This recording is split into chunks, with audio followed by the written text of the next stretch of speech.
What's going on, guys? Shane D here. Man, it's hot. It is like a Nelly song. It's getting hot in here. So take off all your clothes. I am getting so hot. I'm going to take my clothes off. It's about 100 degrees. If you can hear the gentle flowing sounds of the fan, you're loving it because this is ASMR episode number 4. And I've got a juicy one for you tonight. Sexy book reading. Did I say that? I didn't say sexy book reading. Maybe I should say that again, just so you can really feel it in your giner and your balls. This is ASMR episode number 4, sexy book reading. Tonight we will be doing The Wheat Field. The wheat field, everybody. Nothing can go as planned in the wheat field. If you know somebody that's a farmer or they work in they plow in the fields, there's a lot of sex that happens out there in the fields, out yonder. And this story is nonetheless, you will feel this in your juicy spots. Guys, I feel like I've been messing these episodes up. I'm very fresh at this. How dare you? I'm very fresh at this. I'm new. It's a new series. It's a new thing that I'm doing. I'm trying my best. This is episode number 4. One day you'll look back and you'll say, I'm not going to lie, I masturbated to all of them. But, I just bear with me.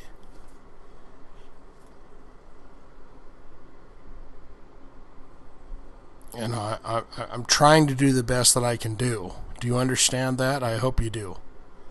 I know you do. I hate to get cross with you. I know you do.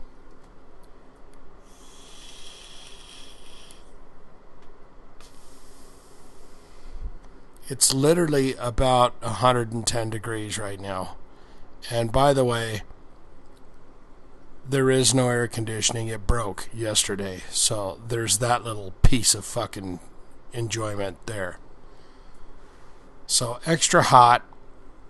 I'm in an upstairs room. And so it's just a real uncomfortable shit to be. But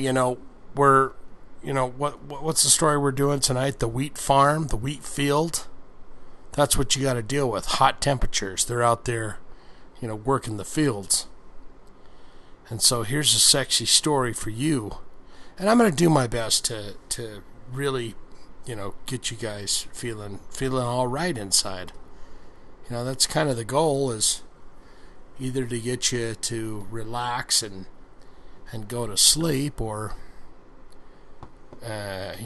get you real horny, and then you do whatever you're going to do to yourself. Touch, poke, slap, squeeze, pinch, pull, whatever you're going to do, and then you go to sleep.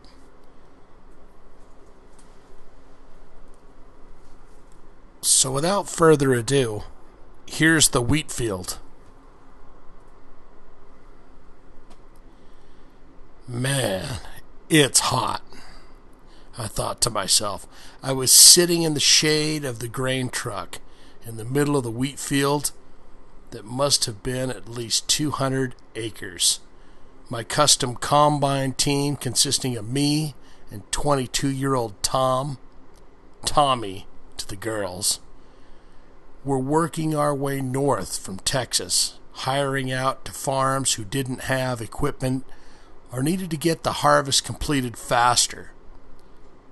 We had 2 trucks, big 2-ton jobs that could hold 3 loads of wheat. That's quite a load. One truck was on the far side of the field, and we would dump twice during each circuit of the field. My truck was about 25 feet into the stubble, and Tom had to finish unloading the combine and left on what was probably the last round before lunchtime. It took him about 45 minutes to make a round. I looked up the country road and saw some dust made by a dark brown 3/4-ton diesel pickup headed our way. We were on the Enright's place, and for the last 2 days the Enright's 19-year-old daughter had delivered us sandwiches and ice-cold drinks for lunch.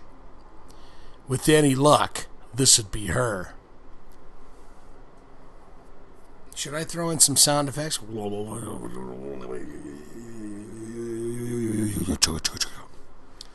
I won't do that, but she was a looker, as were most farm girls in this part of the country. Pretty, strong-willed, and with the kind of body that would tempt any grown man. Megan was between her first 2 years of college, back on the farm helping her mom and dad and her 2 younger sisters and her brother. I watched the truck as it slowed down to make the turn off the country road into the field. It picked up speed as it came toward me, around the perimeter of the field on the part that was cut. She must have been doing 40 as she slid around the last corner on the slick wheat stubble. She recovered and headed directly towards me. She slid to a stop less than 10 feet from where I was sitting, and after the dust cleared, put down her window and looked at me with a grin on her face. "Howdy, big guy," she said. "Is it hot enough out here for you?" "It's warm, all right," I replied, looking back into those sky blue eyes framed by her shoulder-length sandy blonde hair. "I brought you guys sandwiches for lunch." "Thanks, Megan. Just like yesterday?" "No, different." "Yeah? How different?" "Come over here and see." I stood up and walked out of the shade over to the driver's side of the truck. I'm a pretty big guy, and the bottom of the window opening came right up a little above my waist. She had the AC running full blast, and I could feel some of that cold air as I stood by the truck. She had on a loose-fitting shirt with snaps down the middle, and a full skirt which she had pulled up above mid-thigh, my gaze fixed on her smooth legs. A little longer than necessary. This is getting me worked up into a frenzy already. I got a half bone. "Okay, what's different?" I asked, and looked up into her eyes. "There are your sandwiches," she said, pointing to a brown bag on the passenger side of the cab. "Do you want 'em?" "Sure do," I said. "Well, you gotta reach for 'em." Megan teased us hired guys a lot, so I didn't think much about it reaching across the cab for my lunch bag. Just as I started to reach in with my left hand, she said, "Hold it." I stopped. "You can't put your hand inside my truck with those dirty gloves on." "Oh, he's got dirty wheat gloves on." She was looking right into my eyes, not 12 inches from me. "Okay," I said. I pulled my hand back, took the leather glove off my left hand, and put it into my back pocket of my jeans. As I reached back into the truck, I had to lean into the window, and when I did, my face came closer to hers. She shifted in the seat, moving forward, so that her chest brushed against my arm.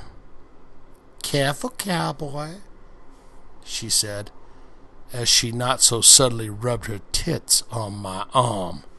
Oh my God. She is rubbing your tent. She wants some, cowboy. Whatever the fuck your name is. She wants some. Jesus, Megan, I said as she grabbed my arm to hold it while she rubbed it back and forth on her chest. Those firm tits felt like ripe grapefruit.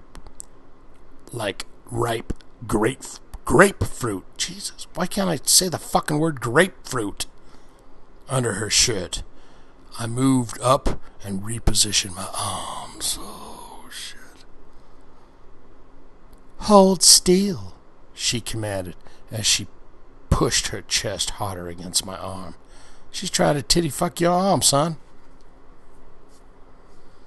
After a moment, she asked, "What's the matter? Can't you reach those goodies?" No, they are just out of reach, I said, thinking she was referring to my lunch bags. Don't move, she said, as if I wanted to, with her hands on my arms pushing against her tits. Right? Of course you want to. You want those fucking hands on those tits. You want that arm going in those titties. That's what I'm saying.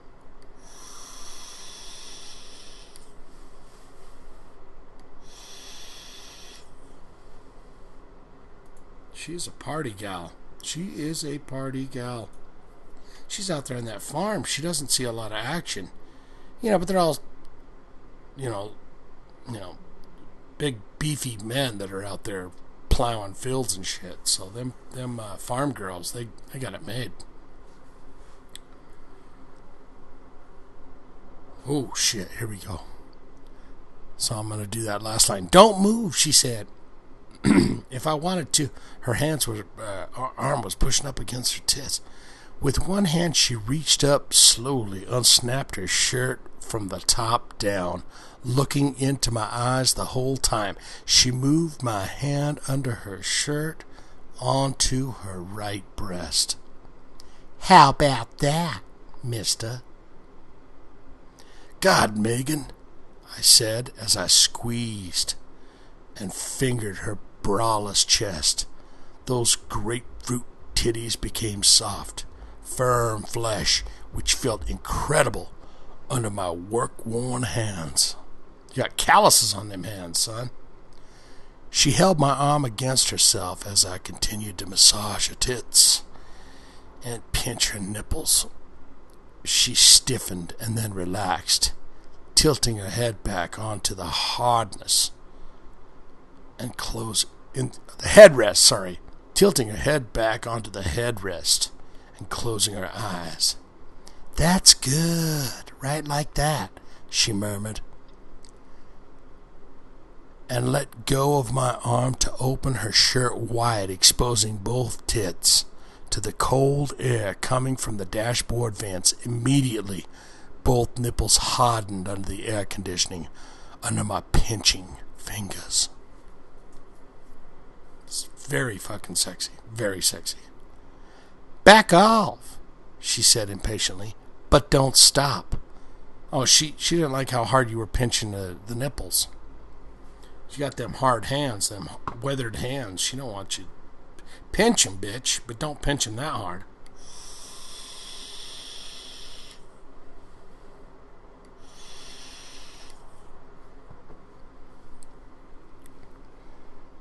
I moved my head out of the cab and continued rubbing her tits as she began to squirm around in her seat. Both her arms were now at her sides, and she was pushing her chest harder into my hands.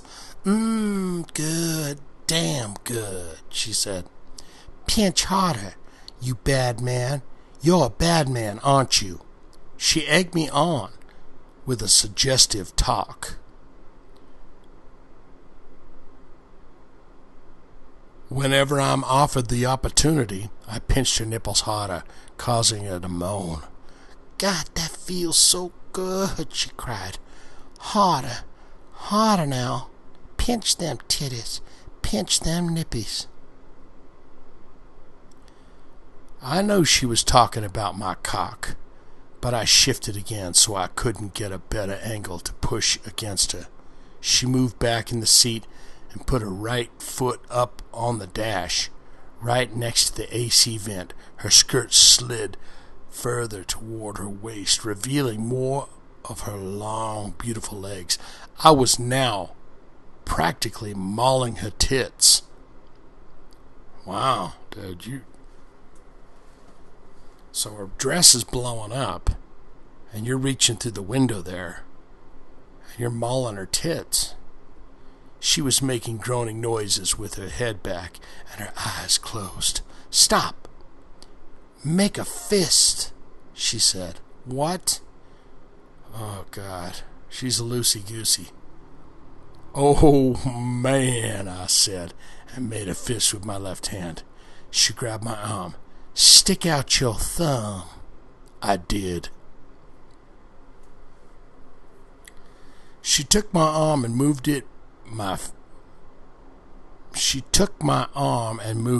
my first between her legs. No panties.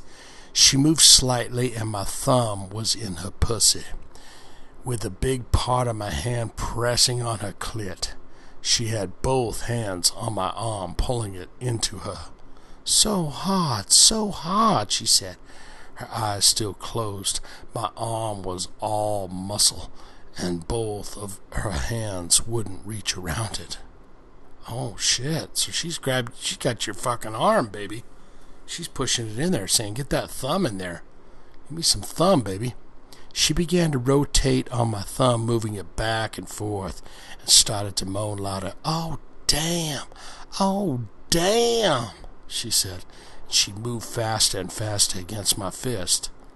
She let go of my arm with her right hand and began to squeeze her tits.